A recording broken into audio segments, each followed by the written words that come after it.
Talk about letting some stress out. I mean, goddamn, Killua, you really ain't have to do all that, bro. That was some epic shit.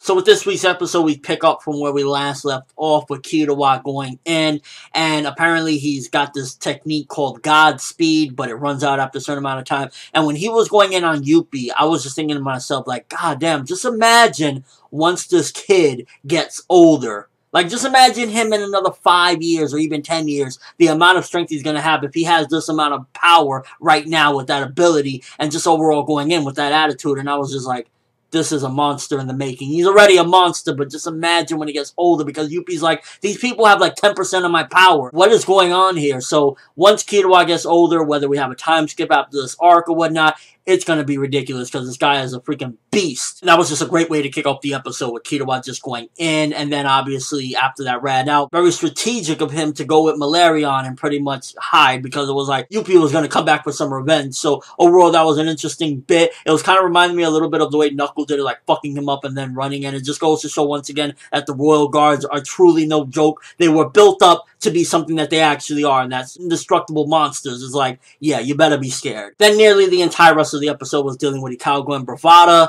I personally enjoyed this one a bit more than last week's, and I think that it was done a lot better because, first of all, most importantly, we got progression with ending this whole thing. And I think while I wasn't particularly too interested in what was going on for the most part with everything, I liked the outcome and seeing Ikalgo admitting to himself, I am a coward. I couldn't do it in the end. And it just kind of showed a little bit more of, I guess, what type of character Ikalgo is, because remember, he was having this feeling of like, oh man, I want to be a good person. Oh, I found good friends with Killua and whatnot. And then it just kind of shows how sort of humanized the character has become, that he doesn't even want to kill because he just can't do it. And that kind of brings back that, like, even after this arc, if Ikalgo wanted to stay with humanity and be with people, he can, because he's not that type of person, an aggressor that just wants to kill or murder or anything like that. So it gave some sort of, I guess, in a way, redemption for the character, that even though he's supposed to be this chimera ant killer beast, there's a human part of him inside of there. So while everything wasn't too particularly interesting, I mean, like half this time you're just looking at Ikalgo in the control room and stuff like that. I like how it was strategic as well, I guess,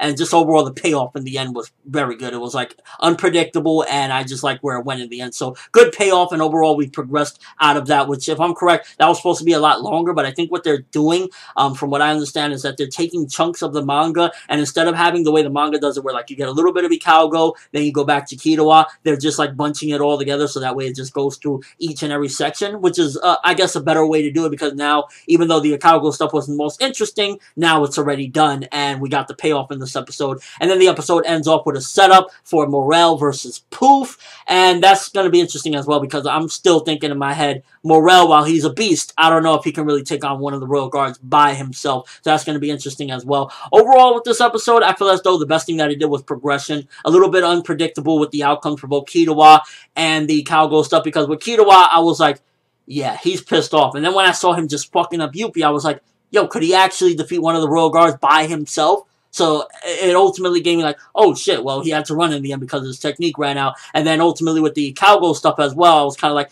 I'm not that interested. But in the end, I was like, that was a great payoff with him just crying there, calling himself a coward. It felt very humanizing for the character, and it kind of changed his characterization in a bit from just this chimera ant squid to, yeah, he's more human than meets the eye. And last but not least, with the ending, with the whole stuff with Morel, I feel as though, okay, we got this set up, let's go, let's get it moving. I wish they would have done something instead of him just standing there trying to make a decision, but overall, we got the setup for that. So overall, I feel as though this was a good episode in and of itself. It did have some stuff that was unneeded, and it felt a little bit long with the whole stuff, but at the same time, that's actually Madhouse trying to clean up for the manga, because I believe in the manga, again, this is all from, like, me looking back after watching the episode and whatnot, it seemed a lot longer, and like they condensing a lot of things and going through a lot of more material, so that way we don't have to sit here through like 5 episodes of hide and go seek between Bravada and Ikalgo. And yeah, so overall, I felt as though this was a good episode, good progression. I'm gonna give this one 7 out of 10. Looking forward to seeing what's gonna happen with this Morel and Pouf. Can Morel take on Pouf by himself? And judging from the preview, it's gonna be a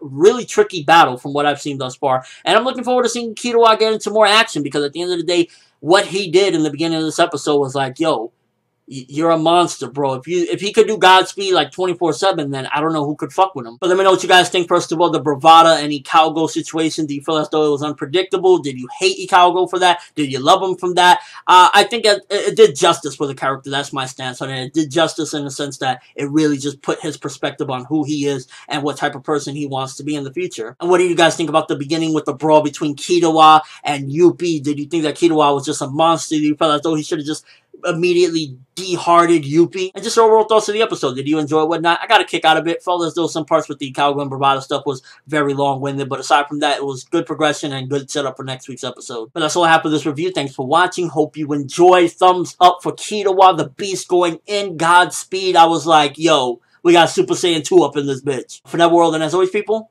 have an awesome day.